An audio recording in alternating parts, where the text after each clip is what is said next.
Passion, drive, and patience. The formula for winning championships is also what keeps your ride or die alive. eBay Motors has everything you need to maintain your vehicle and level it up to peak performance. Superchargers, roof racks, exhaust kits, LED headlights, and more. Whether you're into speed, power, or style, eBay Motors has you covered.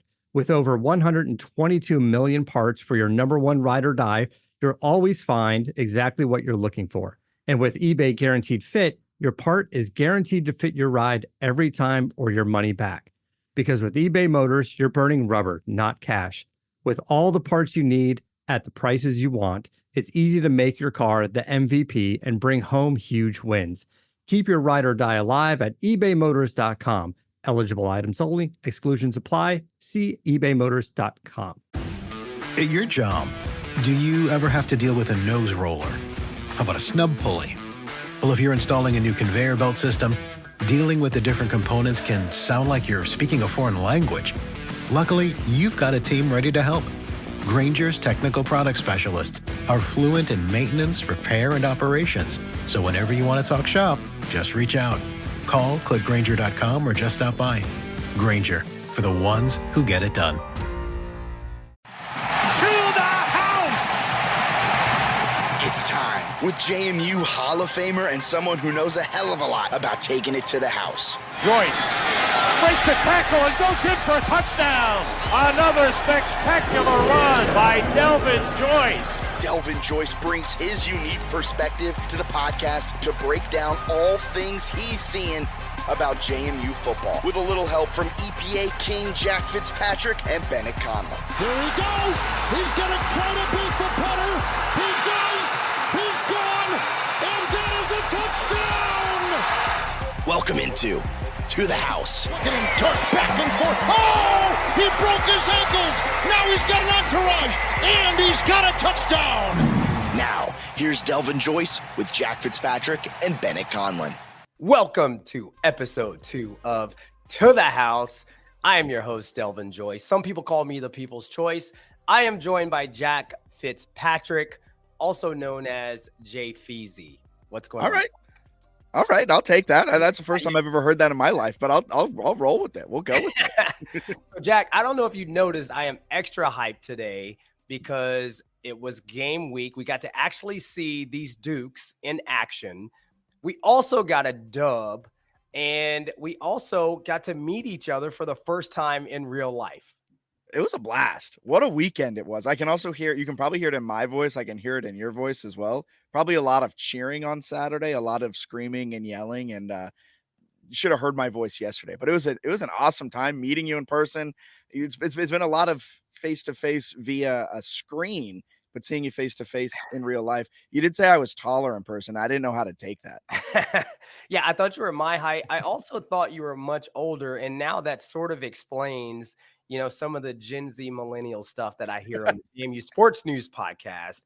So I'm going to give you a pass now. I thought you were much older.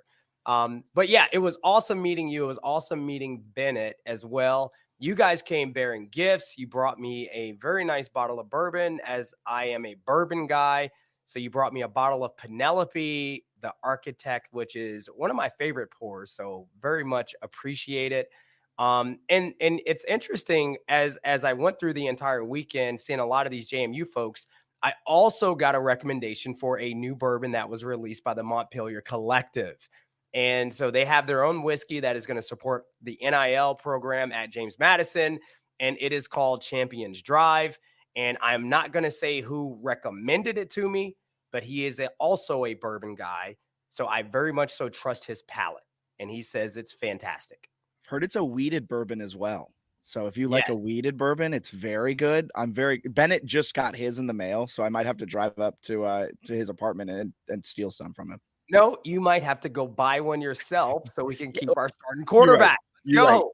You're right. That is actually the best way I love when NIL collectives do stuff like this, because being able to shell over, I think it's $100, and rationalizing it in your mind that this is $100 to get a fantastic bourbon and to help keep ABIII here next year, where maybe just shelling out $100 for myself, I'm like, I don't know if I want to do that, but getting something in return, maybe I'm just selfish like that, but getting that bourbon really helps being able to shell over that money. Not to sound like a cliche, but that is a win-win. BetOnline is the world's most trusted betting platform and your number one source for everything football. From the preseason NFL to college kicking off, BetOnline has every stat, every matchup, and even live odds and spreads while the games are being played. Think you know your stuff? Get in on our winner-take-all $300,000 NFL Survivor Pool for the upcoming season. When the game's over, head on over to our online casino and get in on a game of blackjack or poker, or unwind with one of our over 150 slots games. Head to BetOnline today and use promo code BELIEVE, that's promo code BLEAV, to get in on the action. BetOnline, the game starts here. Passion, drive, and patience. The formula for winning championships is also what keeps your ride or die alive. eBay Motors has everything you need to maintain your vehicle and level it up to peak performance. Superchargers, roof racks, exhaust kits, LED headlights, and more. Whether you're into speed, power, or style, eBay Motors has you covered. With over 122 million parts for your number one ride or die, you'll always find exactly what you're looking for. And with eBay Guaranteed Fit, your part is guaranteed to fit your ride every time or your money back. Because with eBay Motors, you're burning rubber, not cash. With all the parts you need at the prices you want, it's easy to make your car the MVP and bring home huge wins. Keep your ride or die alive at ebaymotors.com. Eligible items only. Exclusions apply. See ebaymotors.com. My dad works in B2B marketing. He came by my school for career day and said he was a big ROAS man. Then he told everyone how much he loved calculating his return on ad spend. My friends still laugh at me to this day. Not everyone gets B2B, but with LinkedIn, you'll be able to reach people who do. Get a $100 credit on your next ad campaign. Go to linkedin.com/results to claim your credit. That's linkedin.com/results. Terms and conditions apply. LinkedIn, the place to be, to be. If you're a facilities manager at a warehouse and your HVAC system goes down, it can turn up the heat. Literally. But don't sweat it. Grainger has you covered. Grainger offers over 1 million industrial-grade products for all your operations, including warehouse HVAC maintenance.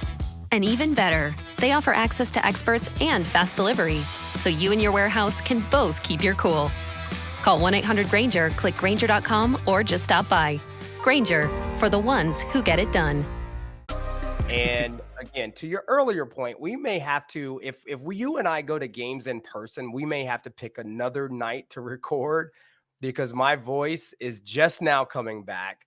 But I again, it was so exciting to actually be in the stadium and to have an opportunity to see this edition of the James Madison University Dukes. And, there's an old saying, you don't want to bite off more than you can chew.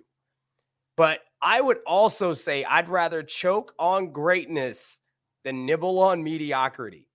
So some people, I think, Jack, said when we moved up to FBS that we were biting off more than we could chew, right? Stepping up to that FBS level. And now some of those same people have ridiculous expectations for this program.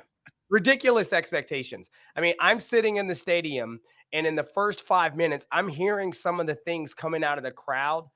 Ridiculous expectations. Now, at times, right, for fans, I think our fans expect too much out of the program. I really do, and we're going to talk about that a little bit.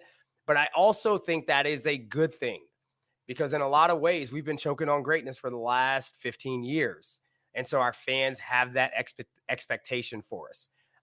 But I think we also forget that the other team has scholarship players. The other team also has access to the transfer portal. The other team also has an NIL, right? And here's the other part of that, Jack. The other team also has a fan base that expects a win and has expectations for their program. And so as we have our conversation tonight about the takeaways from the Charlotte game, I want to frame it through the lens of, you know what? We've got to temper some of these expectations and grow with this new edition of the Dukes. What were your thoughts, I guess, in the stadium for the first time, though, and just kind of hearing the crowd and the JMU fans that showed up? So I was over in the Charlotte family section. That's where our tickets ended up being. So we were hearing very different things. But between me, Bennett, and my friend Pat, who came to the game as well, a Charlotte guy that I met in Charlotte, we all were sitting there, and we were having immediate flashbacks to the Bucknell game, and we were getting real worried. I was also maybe a few drinks in at that point where things were. I was sitting there like holding my head. This can't be happening. Wait, are you old enough to drink, Jack? Barely, just barely. Okay, that's just right. just a few years, Maybe. but then things started to settle in, and those expectations are right there. So the second Alonza struggled a little bit, and they had, what was it, a 3 and out to start the game or something close to that. I think fans were like, "Oh, put in Dylan Morris. Why do we get this transfer from Washington? We can't lose this game. We have to win this game by 50 points." Instantly wanted to put Dylan Morris in the game. And so I want to come to that for a second. I do want to take a second, though, to say that I thought that the atmosphere at the UNC Charlotte, I thought it was fantastic. Right, yeah. I live in Charlotte. I've driven by the campus. I've driven through the campus.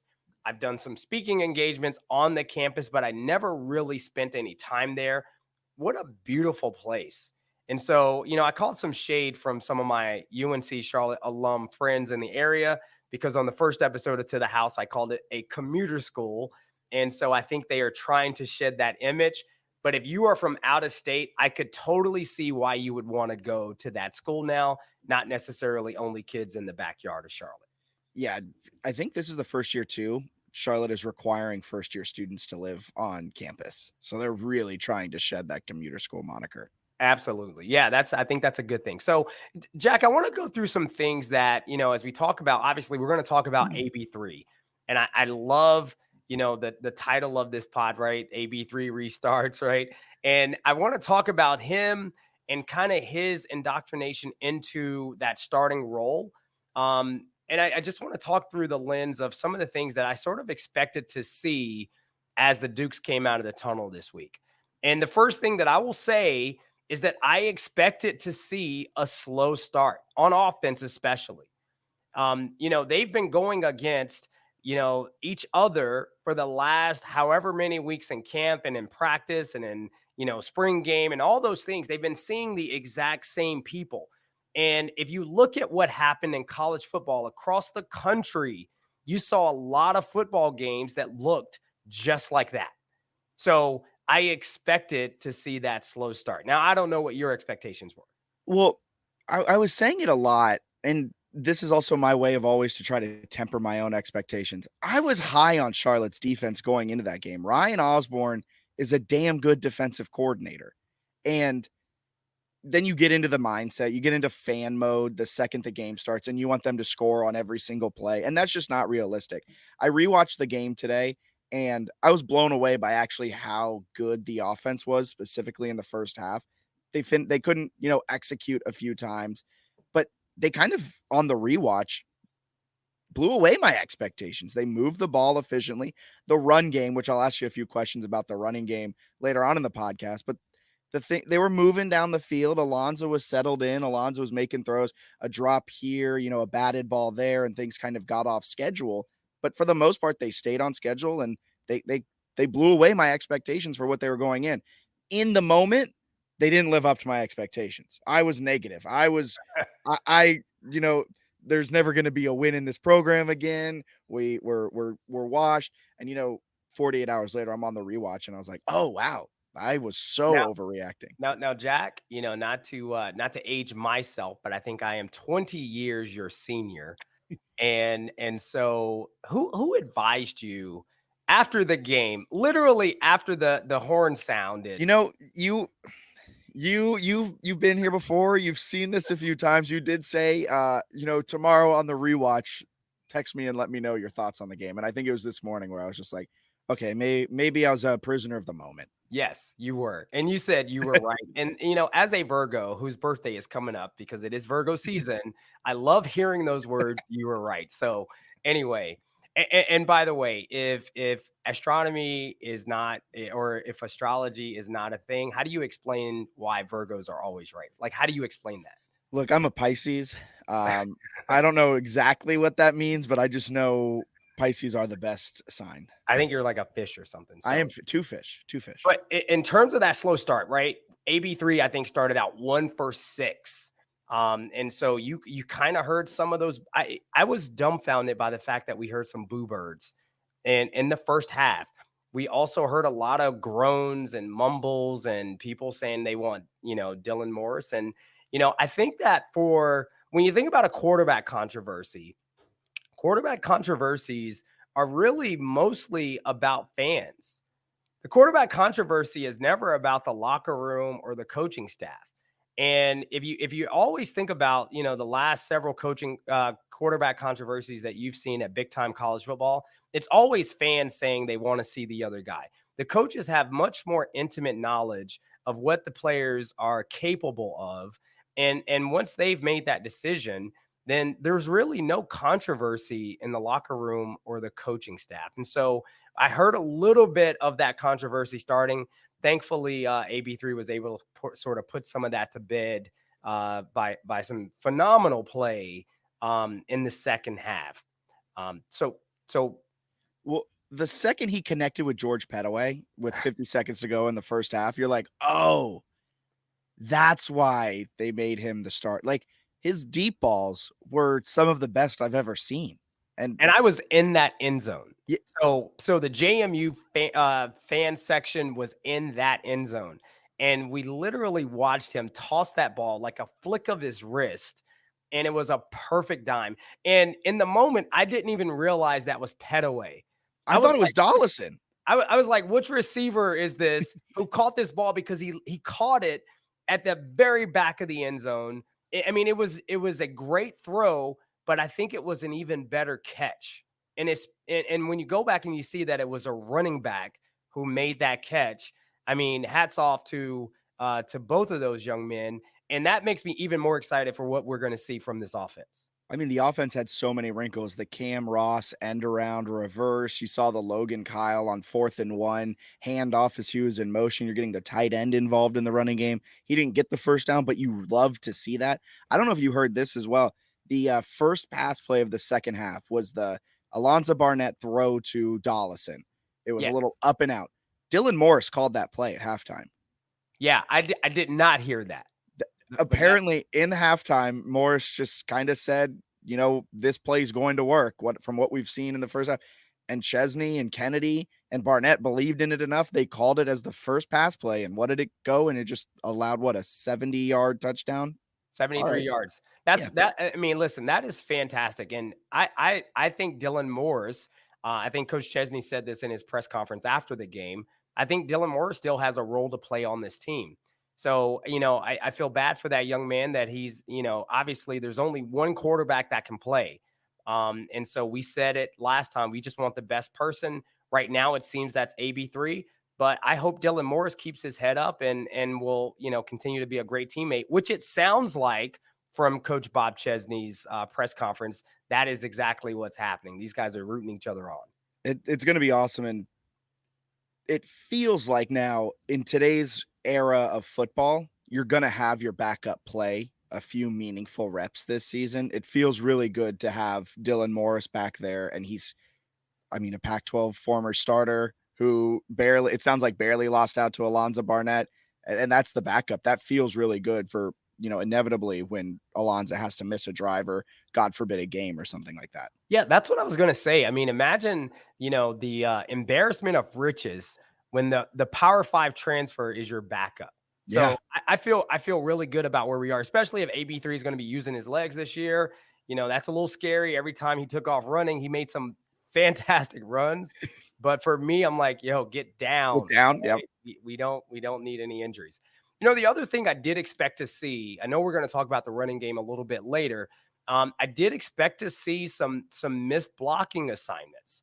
I expected to see that because the timing and all those things that in theory, of course, work in practice. But when you're going against another team that's running a totally different defense, they're going to throw their own wrinkles out there. You're going to miss some assignments. And I think we saw that. There were 10 tackles for loss in this game that Charlotte had. And listen, I'm sorry. Charlotte's defense is spectacular. I don't know what we thought we were going to see, but that front four is really, really good. I don't think they have a player under 6'4" on that defensive line. 2 out of the 4 guys with their hand in the dirt are Power 5 transfers. Only one of those guys is a homegrown recruit to Charlotte, and then the other guy is a call up from FCS, which means that he was an absolute dog to get a ride and then win the starting job. So again, hats off to Charlotte. I think their front four was fantastic, and it showed. I think Ryan Osborne, their defensive coordinator, is going to be at a Power 5 gig sooner rather than later. He's very good at what he does. He did some fantastic things with his scheme. Stone Handy, he was in the backfield early on, had that TFL, and then he pile drove. I think it was Petaway, got a flag for it. But like the sheer power it must take to not only stop a full-grown football player running, picking him up, and pulling him back. Great, it is a flag. It's a flag for a reason. Why is that a penalty? I mean, I'm okay that it was a penalty because it worked in our favor, but he just tackled the guy. The former running back saying this. So I mean, you gotta listen to this. Yeah, bro. I've been power drived, or whatever you want to call it, power driven several times. I don't know why that's a penalty. I'm glad they threw the flag, but listen, it's football. It's not. What is that? What is that sport that everybody's playing now? Pickleball. Pickleball. It's not pickleball. It's not pickleball, right? We're playing football. So I didn't understand that penalty call, but yeah, Stone Handy. I mean, that dude is like, is probably one of the scariest dudes I've ever seen. Like he didn't even smile in his media day picture. 6'4", 240, I think he was. He could probably run a 4.5 just off of pure look, like just looks alone. But then they got some good talent in the back of their defense with Dante Balfour. He was a baller. He had that interception on where Alonso thought it was an offside. On review, probably should have been called an offside, but Throws it up. Balfour makes a great play on the ball. He makes an interception. So your secondary looks good for him. Their linebackers were nothing to sneeze at. Like, very good defense for Charlotte that JMU's offense was eventually able to wear down and start to find some more consistent plays as the game went on. Yeah, and that consistency, I think, is really a function of the team sort of sticking together as well. So when I think about my expectations, when I say the things that I expected to see, I expected to see this team face some adversity and actually stick together. Because we talked about it in the first episode, Jack. The things that we heard coming out of camp, this is a brotherhood. We're a team. We have to stick together. We have to do these things together. And, when I had a very good viewpoint of the sideline, there were no pointing fingers. There was nobody getting down. It was high fives. It was pats on the back. It was a lot of let's go. And the fact that this team was able to stick through some of the adversity that they faced in the first half, I think also led by Alonzo Barnett, I think really helped them to come out in that second half and just wear Charlotte down. I was watching Bob Chesney there for a bit, and so was Bennett as we flipped to the JMU side once we got some dirty looks from the Charlotte fans in the family section. Makes sense. But we got over there, and Bob Chesney was coaching them up. Like, you never really saw Cignetti was very much the CEO coach. I'm going to delegate to my coordinators, to my position coaches, and I'm just going to stand with my hands on my hips, with my back arched a little bit, watching the game. Thumbs forward, the whole nine. But Chesney, there was a play where Bennett actually pointed this one out, where Barksdale turns his head when he's in coverage and kind of slows down. This is, I think, in the fourth quarter. Slows down in his coverage, stops moving his feet. And Chesney, he comes off the sideline, and Chesney immediately goes right up to Barksdale. He can't slow down there, and just gives him an opportunity. Finds it, coaches him up, doesn't do it in a rude way, in like a old school coach yelling at him type of way. Just takes that moment, uses it to coach him up, tell him how to do it, and then moves on to the next play. And Barksdale had a fantastic game. Well, I was really impressed with Chesney's demeanor on the field. I didn't really get a chance to see it until I watched the playback. I mean, I tried to keep my eye on him a little bit during the game. And you're right. He was coaching guys up. He was very encouraging, very, very positive. And I think one of the things that we always sort of trusted, I don't know if it's you, but for me, I always trusted Cignetti's game plan going into the game.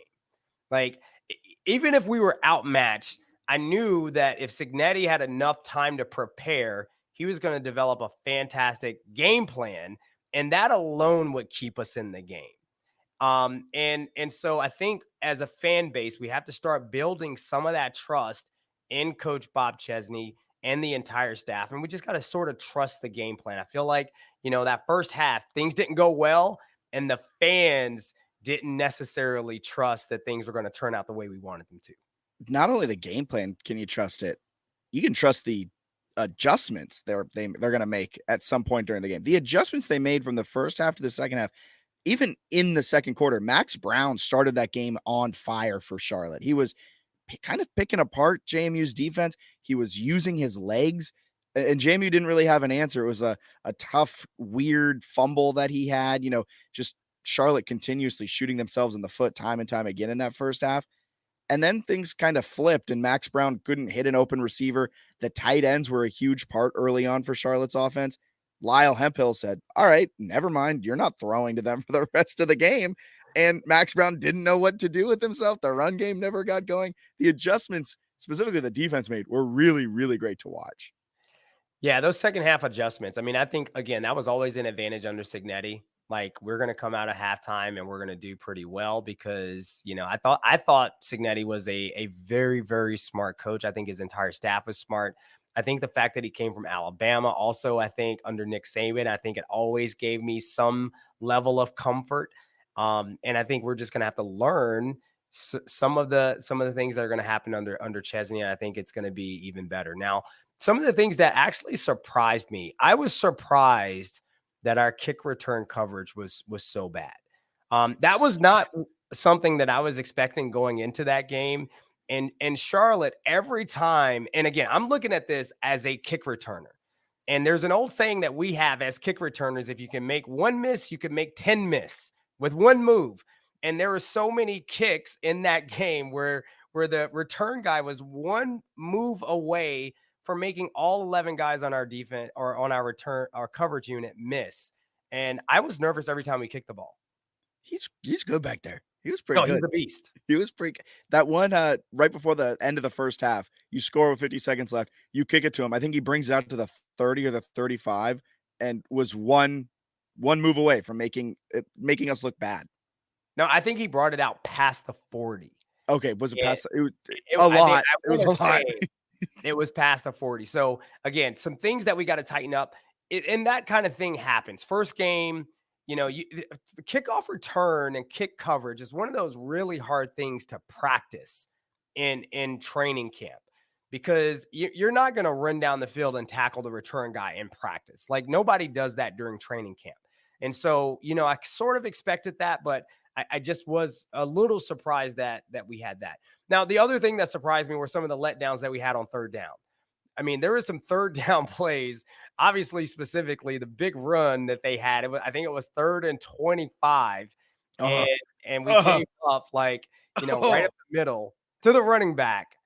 I mean, he almost went, to steal a phrase from this podcast, to the house, if not for a shoestring tackle by, I think it was Jacob Thomas. It was Jacob Thomas. It was, yeah, what a phenomenal tackle.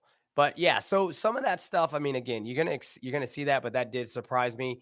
I was also very surprised, Jack Fitzpatrick, that we did not kick the field goal on that first drive. I mean, I listen, you were on the road, you got your young quarterback out there. He had just made a phenomenal pass to get us in scoring position. I know we were all disappointed that we didn't punch it in, but you know what? Take the points on the road. Give them some confidence. No, this might be a fun little thing we have going on for the rest of the season. I love going forward on fourth down. Yeah, of course you're 27 and you play college football 25 every day. That was fantastic. In theory, you get 50% of those. It's wild that they missed both of them in the first half, both of their fourth down conversions inside the 5. In theory, when you execute that out, over the course of the season, there should be around 50%, maybe a little higher on plays like that. And if you're at 50%, you've gained a point across the entire game because you've scored at least one touchdown. And I know you know. I know you're much smarter than me. I understand metrics. I understand that It's wholeheartedly. But you got a coach that knows it. Here's the other part of it. We lost a yard on the third down play. We lost a yard. I think we lost a yard and a half. And so if we had maintained at least, the line of scrimmage on that third down play, then maybe you go for it on fourth down because we were really close. The fact that we lost a yard and a half, I didn't love the fourth down call as well. The ball got batted down. It was into traffic. It's tough throw in that situation. Take the points. Now, here's the other part of that, Jay Feasy. If we are at the Mullet and we're in the exact same situation, we're at Bridgeforth Stadium, I would absolutely go for it in that situation. But you had an opportunity, right, to at least take their crowd out of it a little bit, build on the momentum that our crowd got into with that long pass, that beautiful pass. Let's get some points. Let's play defense. You're not wrong. The thinking's there. I just love going for it on fourth down. So you're never going to get me off of this. Go for it every time. Have faith that your offensive line can generate 2 yards of push, 3 yards of push, which they couldn't really on that drive, which might be a little topic a little later. But just have trust that your team's going to push it in. Unfortunately, they didn't. But I love going for it there because if you score that, now we're playing the what if game, which is one of my least favorite games to play when talking about football. But if they scored there, all of the energy from Charlotte fans are out of that stadium. Yeah, but if we put 3 points on the board, a young quarterback goes to the sideline. He feels pretty good about himself that he made a throw that led to 3 points. All right. So anyway, I'm not second guessing. I am not playing Monday morning running back. Oh, but I do like the idea of getting points there. Now, I wasn't upset with the second time we went for it on fourth down. I actually kind of like that call. In the second quarter, we're down 7-3. I don't want to go into halftime at down 7-6. At that point, I don't think we thought we would get the ball back. Go for the touchdown. Let's go into the locker room with a lead. I like that call. I also love the play call there because that fourth down play call the very first time. That's a tough play because you got to thread a needle. You have to assume the line. There's just a lot happening in a very short amount of time in a very small amount of space. But that one, kind of a wheel route to Logan Kyle. You're trying to hit him on that the Charlotte family side close pylon. See if he can get his feet down. Unfortunately, he couldn't come down with the ball. But I love that play call, and it was thrown perfectly by ABIII. Perfect throw, and I thought he came down with it. It was almost a highlight. I think it would have been a SportsCenter highlight. But one of the other things that surprised me in that game, and this comes from the other side of the sideline. It was Biff Poggi, right? In his post-game press conference, he said that his team came out lethargic in the second half. Now, I'm going to tell you something. Do you know what time the second half kickoff actually took place? Was it 10? It was 9:45, 10 o'clock at night.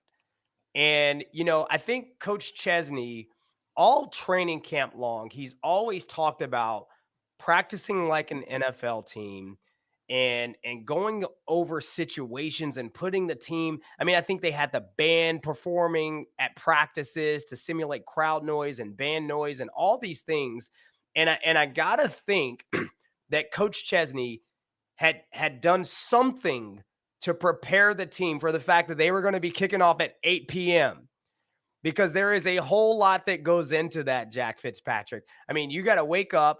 You're going to go to some meetings. You're going to go to your pregame meal. You're going to watch football all day, right? You're going to be thinking about the game all day. And then finally, you get a chance to kick off at 8 p.m. That is a long day. It was a long day for me. I was worn out by the end of the game. And I'm reminded by, my first time ever playing on Monday Night Football in the NFL. We're playing the Eagles at the Vet. And I'm going out to catch a punt. It's 11 o'clock at night. And I'm running on the football field. I'm normally asleep at this time, by the way. I'm running out on the football field to catch a punt, and I'm yawning. So if you are not prepared, I'm literally yawning on the football field, right? At the Vet, people going crazy. I'm yawning on the field. And so the fact that that team, Biff Poggi admitted that the team came out lethargic. I think the fact that they were playing in this late night game, maybe they didn't do the same type of preparation that Bob Chesney had done with his team, and that led to a lethargic team in the second half. You saw it. Their legs got tired. They got slower. JMU started destroying them in the trenches, beating them off the snap. I mean, there's a reason why Chesney had both of the scrimmages during training camp. I think kickoff at around 7 p.m. And they didn't finish until 9:30, 9:45 for both of those scrimmages. There's a reason for that. There's a reason everything was done under the light. Buying in, Jack? Are you buying in? Look, Chesney is a damn good football coach. Chesney knows what he's doing. And I'm also buying in that Biff Poggi should go back to being a hedge fund manager, because you got 9 starters out and your team wasn't ready for a late night kick, which you knew was going to be a late night kick all off season. Well, I mean, he also admitted that the team was worn out. And he said that, like, our team is worn out. He doesn't know what a press conference is. Like, you don't have to be that honest. Yeah. He's like, our team was worn out. And I would have to think that if I'm the strength and conditioning coach, I'm going to take that personal. And, the thing that we've heard come out of James Madison camp all summer was the fact that, Coach Novak, the strength and conditioning coach for the football team, has prepared this team ad nauseum, right? Like, I think ABIII in his presser said that, he's taken them to hello and back. And so if you think about the juxtaposition of the two teams, now there was another thing that maybe played into that. I'll talk about that in a second. But if you look at the two teams, fatigue makes cowards of us all. And UNC Charlotte looked very, very tired in the second half of that game. And we looked like we had just sort of warmed up and come out for a brand new first half kickoff. So very, very interesting for me. Now, I want to go back to the injured player thing, because I think we started the week with Biff Poggi at his press conference saying, we're down 8 or 9 players. And I don't know if you saw that. I mean, he looked really, really dejected. Yeah. He also fell on the sword and said it was his fault that these players. So, I mean, I've never seen somebody fall on the sword so much and take so much blame. But did we ever actually figure out who the players were that were supposed to be hurt? I didn't. I couldn't figure it out from the stands. I think Twitter was trying to figure it out, specifically Charlotte 49er fans, but I never got like a definitive list of like, these are the 8 to 9 players that were hurt. So they're missing some guys, but I'm not sure. They're wide receivers. Maybe they're wide receivers, because they were not getting much separation all night. Yeah, I never quite saw it. And, if the players that were hurt were on defense, then man, they must have some real dogs. Yeah. that I mean, I guess I had heard that maybe there was a couple of offensive linemen who were out. But shout out to Charlotte, man. I thought they played a great first half of football. Just maybe weren't in the greatest condition, but maybe also not as deep as JMU. So the other thing that really surprised me is the amount of players that we rotated in and out on the defensive side of the ball. Thank you for bringing this up. And the offensive side. I've never seen anything like that. Never. It got to a point where they took out Chauncey Logan and Justin Eaglin, the cornerback 1 and cornerback 2, and brought in Jordan Taylor and Terrence Spence, in theory, the cornerback 3 and 4. And I was sitting there like, what? They would bring out Trent Hendrick and Jacob Dobbs and bring in Torres Jones and Gannon Weathersby. And it was just like, huh? Okay. Are we testing out different platoons? Are we going to do hockey subs this season? And we have fresh legs. I mean, it really, really showed. I think there was one point where I saw Keenan Flo out on the field, KJ Flo from Charlotte. Now, I'm glad he got some burn, because he's from Charlotte. He probably had a ton of family there. But he comes in, he makes a tackle on their tight end on the sideline, like a solo tackle. I think he had 2 tackles and a pass deflection. And so to go that deep on your roster, a true freshman coming into the game and making contributions, if we can maintain that level of depth in our defensive and offensive schemes, watch out. I mean, these guys are going to be so fresh at the end of the game, not to mention what Coach Novak's doing for them. It was really interesting offensively too with it, because Joseph Simmons was coming in number 79. I don't know if you noticed this, but he would come in for Pat McMurtry, the right tackle. He'd come in for Ramil, the left tackle, and he was kind of like giving them quick breathers for maybe a drive or a few plays, and he'd come out and, go from one. And it's just like, I've never seen this before. Yeah, it was fantastic. Now, I think the other surprise for me, I mean, Dollison, the speed that we have at our skill positions. I know we've had some speed in the past, but we have some absolute burners at the skill positions. Dollison is a blazer. Of course, our guy George Pettaway, right? GP, he's an absolute burner. And then the receiver, and I'm totally drawing a blank right now. Come on, help me out. Cam Ross, yeah. Cam Ross, that guy is a speedster as well. Not to mention, you got Ymir Knight, who didn't really get any touches, but he's also a speedster guy. He did get one, I think, a screen pass. Yeah. And I saw a little burst there. And then, by the way, you got your quarterback who has a second gear that I did not know he had and almost broke away from the entire defense twice in that game. He, in the pocket, when you watch him just as a pocket passer, you're like, oh, he can evade a guy here and there, but he's not going to make you miss in a phone booth. And then he gets out in the open field and you're like, oh, he's got like running back speed. Wow. Okay. All right. Sure. Yeah. So one of the things we're not talking about is the fact that my guy had almost 200. He had over 200 yards passing, but he also had 89 yards rushing.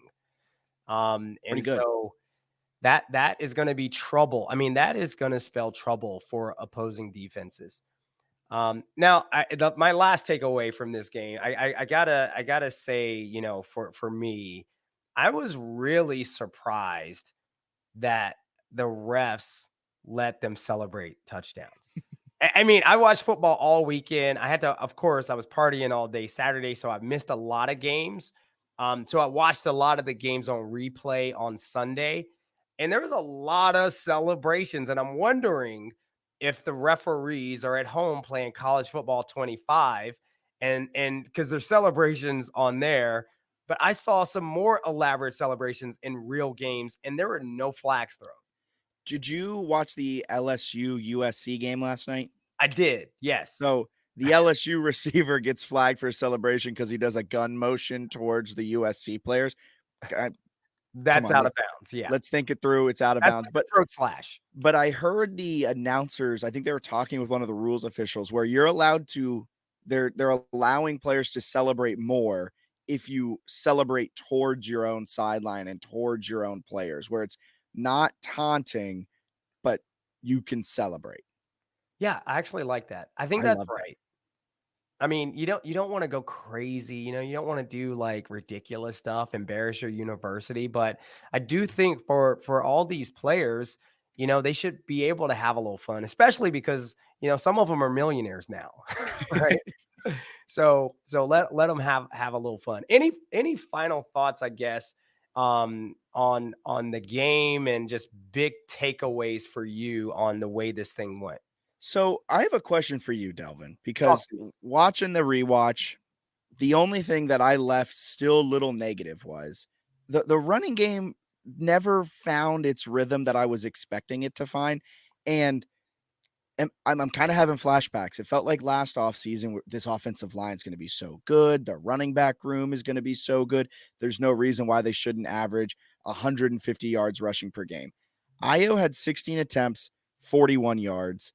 Pettaway was very good rushing the ball, 8 attempts for 30 yards, but ABIII was averaging 7+ yards per carry a year ago, 2.6 on Saturday night. Is this just an issue of it's new in the season, it's going to take some time for that offensive line and running backs to gel with each other, or should I hit the panic button? eBay Motors is here for the ride. Remember when you first saw the potential? And then through some elbow grease, fresh installs, and a whole lot of love, you transformed 100,000 miles and a body full of rust into a drive that's all your own. With over 122 million parts, for your number one ride or die, you can make sure your ride stays running smoothly. Brake kits, LED headlights, exhaust kits, turbochargers, bumpers, whatever your baby needs, eBay Motors has it.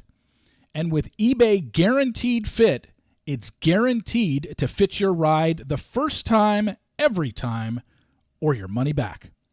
Plus, at these prices, you're burning rubber, not cash. Keep your ride or die alive at ebaymotors.com. Eligible items only. Exclusions apply. See ebaymotors.com. My dad works in B2B marketing. He came by my school for career day and said he was a big ROAS man. Then he told everyone how much he loved calculating his return on ad spend. My friends still laugh at me to this day. Not everyone gets B2B, but with LinkedIn, you'll be able to reach people who do. Get a $100 credit on your next ad campaign. Go to linkedin.com/results to claim your credit. That's linkedin.com/results. Terms and conditions apply. LinkedIn, the place to be, to be. At your job, do you ever have to deal with a nose roller? How about a snub pulley? Well, if you're installing a new conveyor belt system, dealing with the different components can sound like you're speaking a foreign language. Luckily, you've got a team ready to help. Grainger's technical product specialists are fluent in maintenance, repair, and operations. So whenever you want to talk shop, just reach out. Call, click Grainger.com, or just stop by. Grainger, for the ones who get it done. Yeah, Jay Feasy, I think there's a number of reasons why the running game didn't quite gel in that game. And I think the first is that, what we talked about earlier. I mean, a lot of it is just first game sort of kinks that you got to work out. And the running game is so intricate. And listen, the other side has scholarships. They had a very capable front four that I think was very disruptive to our running game. And so when you have the confluence of, new offense, a lot of these offensive linemen, they're still in thinking mode. They're not in the unconscious, sort of, I can just not even think and do my job and do it really well. So they're not in the unconscious competence stage yet. And so I think we're just going to have some growing pains in the running game right now. I think the other part, though, is if you look at the second half of the ball game, we actually started to make some plays. So tale of two halves. First half, a lot of TFLs. I don't know that we had too many TFLs in the second half. I also know that we slashed them for 5-6 yards a carry, which is what I think we need to do to be successful in the running game. The last thing I'll say, and I'm going to boomerang it back to you, Jay Feasy. The last thing I'll say is that, in that sort of read option game, I think for ABIII, he's going to have to keep a couple of those every now and then just to keep the defense honest.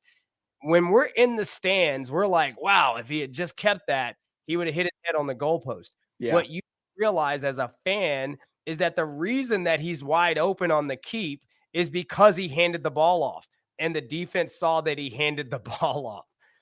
So he's not as open as you think, but I do think there were some opportunities there for him to keep that ball and actually make a play. Yeah, I would agree with that, because the quarterback reading the defensive end, if he stays for that split second, he's going to hand the ball off. And so, of course, then the defensive end's going to crash as hard as he can, leaving the edge wide open, making Alonso look like he could have just walked it in. I do agree there. I think there'll be a few times this season where once Alonso starts to really find the flow of a game, he's going to keep a couple of those for big gains. Dude, we saw the same thing last year with Jordan McLeod, running the exact same sort of scheme. And, there were weeks where we were begging him, McLeod, please keep the ball. You would score if you had kept it. And then eventually, I remember the Georgia State game. I was there. I was sitting there, and he started pulling the ball, and he made some really big monumental runs in those games. And so I think ABIII is going to sort of find his way in that scheme. All these guys right now are still thinking. And when you're thinking, you're not making plays. And as soon as they stop thinking and they can start to react, they're going to make big plays. And I think that's going to be one of them. What week do they typically stop thinking? I think that's going to happen again. This is a new offense. So, the great news is that we have Gardner Webb coming in this week, and then we've got a bye week to prepare for North Carolina.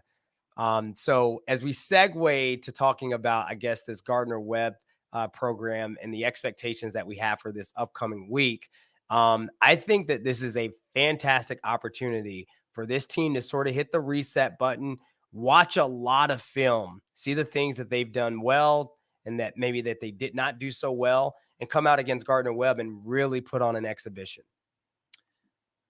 It's really nice having 2 bye weeks before the Tar Heels. Oh, here he goes. Yeah, of course you would have that take. Now it's all making sense, right? I mean, I'm not going to totally disrespect that program. I do think that Gardner Webb has been a very capable FCS program over the last several years. If you look at some of the games that they've put up against some FBS schools, I mean, they've actually hung in there in some of these games. So I do not believe that Gardner Webb is actually going to come in and roll over for the Dukes, but I do believe that JMU just has way too much firepower for this game to be in any way competitive, especially considering Gardner Webb's coming off a loss to Wofford, who I'm not sure is necessarily supposed to light it up in FCS this year. I'm worried that we're just going to roll through Gardner Webb because they're on a first year. Their head coach, new Trey Lamb, was their head coach the last few years. He was one of the bright young stars in the coaching world. I think he's like 34 or something like that. He's very young, and he just left to go to East Tennessee State, ETSU. And we'll see what the Gardner Webb running Bulldogs are like under new head coach Chris Reisert. I might be mispronouncing that, but he was the head coach of Tiffin University, where he went 40-11 and a great Midwest Conference record of 32-4. So not sure what Tiffin was like before he got there, but he's taken over a Gardner Webb team, lost a lot of players in the portal, and he has to kind of take them back to where Trey Lamb had gotten them. Yeah, I think, again, you heard my dialogue around coaching changes. Players are going to play harder for the coaching changes.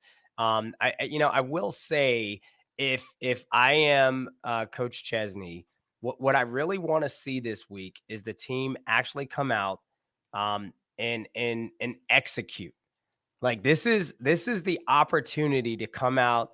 We don't have anything. I don't think we don't have anything to worry about. It's kind of like being a heavyweight boxer and you're fighting a guy that you don't believe can knock you out. You've touched or tasted their power, and you're not concerned about their power, right? And that gives you a certain freedom to go out and box your boxing match, right? I think that's sort of what the Dukes are going to face this week. They don't have a knockout punch that we should be concerned about. And so it's really a good opportunity for us to not show anything. I don't expect to see any reverses or any circus plays like the one we had on that end around. But let's just execute our offense and run some basic defenses and dominate. Yeah, not to sound too coach speak, but just work on the fundamentals, control what you can control, and just play your game. Do your job, as Bill Belichick loves to preach. Yeah. Now, I hopefully we will get an opportunity to practice our kickoff coverage a lot this week. And so that means that we're scoring a lot. I do not want to practice kickoff return. We should only have one kickoff return this game. But our punt return team should also get a lot of work. And those are the things that we really need work on going into Chapel Hill, not to look past Gardner Webb. But it's going to be very nice to go into that bye week, knowing that we've essentially had 2 weeks to sort of rest up and prepare for what should be a very, very winnable game against UNC. I'm very excited to see Joby Mallory against Gardner Webb. The FCS transfer didn't see the field against Charlotte, but I think he's a 6'2", 240, 6'3", 240 running back. I just want to see him do what he does best, and that's just like run for a lot of yards against Gardner Webb. Yeah, I was surprised by that. I was surprised that he didn't get any burn, but I was also pleased to see that Tyler Purdy got in the game and had a couple of carries, had a couple of really nice carries. And so, it looks like we've got some real depth in the backfield. Hopefully all those players get some burn this week, and it should be, I think, an overall fun game. Very ironic that our first 3 opponents are North Carolina teams. I was going to say, how do you feel about the tour of North Carolina with one pit stop in Harrisonburg hosting the North Carolina team? I think it's great. I mean, me being here in Charlotte, what's great about moving to the Sun Belt is there are 4 or 5 schools that are closer for me being here than actually going to Harrisonburg. So I love it. But we'll see. I think again, Gardner Webb, good program. Obviously, the Dukes have too much firepower. Look forward to breaking this game down next week on episode 3. All right. So you know what time it is, Jack. It is your favorite segment. It is our opportunity to ask, what you talking about, Willis? What you talking about? What you talking about? What you talking about? What you talking about, Willis? All right. So this week's What You Talking About, Willis. I mean, I always want to go get some news from around college football. But this week, I have to keep it in this game, James Madison versus UNC Charlotte. And apparently, there is a little bit of scuttlebutt around the fact that JMU scored in the fourth quarter with 1 minute and 4 seconds left. And, I don't think anyone talked about it. I don't think Biff Poggi talked about it in his press conference. But Coach Bob Chesney alluded to the fact that Biff Poggi felt some kind of way about the fact that JMU punched it in at the 1 yard line at the end of the game. And, I just got to say for Coach Biff Poggi, and again, all due respect to that man, I don't know him, but what you talking about, Willis? I mean, we are in an era of college football where it matters. Margin of victory matters. And when we get to the end of the season, JMU is playing for, I want to say, that 12th seed in the college football playoff. And the selection committee is not going to look back on the margin of victory and see that we beat Charlotte 23-7 and say, well, you know what? They had the ball on the 1 and they could have scored. They're not going to give us that grace. Just like they're not going to look back and say, well, it was 23-7 and Charlotte wasn't going to call their timeout. And so who cares? They're not going to look back on that and say that. So I am glad that we punched the ball in and scored there. And you know what? I am of the school that if you don't like it, then stop it. You had your players on the field. We had our players on the field. I understand sportsmanship, but what you talking about, Willis? We're going to go score there. Jack, what did you think about that? I'm in the same boat as you. If you don't like it, stop it. Like, you have every opportunity. You have 11 guys out there. Like you were saying earlier in the podcast, you have scholarships. Right. Do something about it. Like, sorry, Yeah. we beat you, and then put in. And for what it's worth, I mean, it was a 2-score game. They still had timeout. There's over 1 minute on the clock. Like, it's not like we punched that thing in with 4 seconds left. There was over 1 minute on the clock. And I've seen crazy things happen in sports. So I am not mad at that. Shout out to Bob Chesney, though. What a great guy. I mean, I've never heard a coach apologize like that. I mean, he owned up to it. He said that he thought he probably should not have done that. I've never heard a coach say something like that, but shout out to him. He is a better man than me. Yeah, the things I would have said would not be that nice, but like, it was also like a run heavy drive going down the field. It's not like they were, play action, bombing it over their heads, taking advantage of corners that were probably playing press because they knew a run was coming. Like what I do in the college football video game. The second I see the corners press, no safety, I'm going all go and I'm going to run up the score. You couldn't stop the run. You had stopped it all game.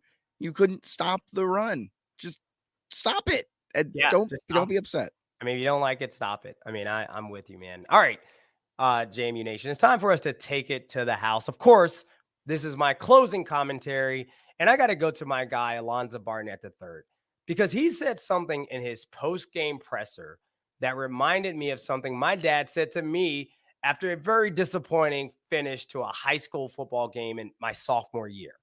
Now, at the end of the game, when it mattered most, I lost a fumble, and it cost my team the win.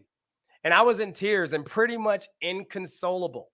I couldn't face my teammates who I had just let down, let alone my family and the fans who had come out expecting to see our team walk away with a victory. On the drive home from the game, I didn't say a word, but my pops broke the silence and said simply, if the worst thing that happens to you in life is that you fumbled a football, then you will have had a good life. He wasn't saying it didn't matter. He was saying, pick yourself up and move on. It was exactly what I needed to hear. Now, we've talked all episode about the redemption of ABIII this week, right? But again, it was what he said after the game that struck me the most. He said, if I'm learning my life lessons through the game of football, I'm blessed. Not that it didn't matter, that he got benched last year. Not in the LeBron James, it's just basketball tone, but in a truly introspective acknowledgement of what the last 365 days meant to him. And he's right. These life lessons will carry him through life because one day, for all of us, life will start lifing. And it's in these moments that we have to remember to pick ourselves up and keep going. It's in those moments where we have to remember that we are not defined by our setbacks and challenges, but by our ability to persevere and overcome them. ABIII, thanks for the reminder. And for all of you out there in JMU Sports Nation, thank you for listening to the second episode of To the House. We're taking it to the house right now. Make sure you follow us on all the socials. Jack, you helped me out with this earlier, but we are on X. I think they changed the name. Is that right? Some people we are call on it X at JMU To the House. We are also on Instagram at JMU To the House. Make sure you follow us, like, listen, and subscribe to the podcast. And make sure you listen to JMU Sports News on the JMU Sports News Network. For Jack Fitzpatrick, I am your host, Delvin Joyce, the People's Choice. Let's take it to the house. Go Dukes.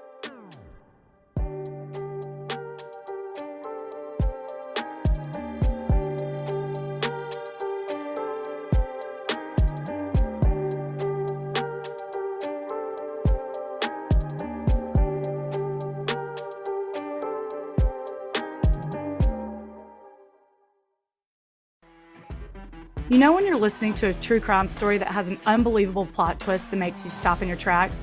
That's what our podcast, People Are the Worst, brings you with each episode. I'm Rachel. And I'm Rebecca. We're identical twins who love true crime cases that make you say, didn't see that coming, and we hate the people responsible for them. Listen to People Are the Worst now on Apple, Spotify, or wherever you get your podcasts.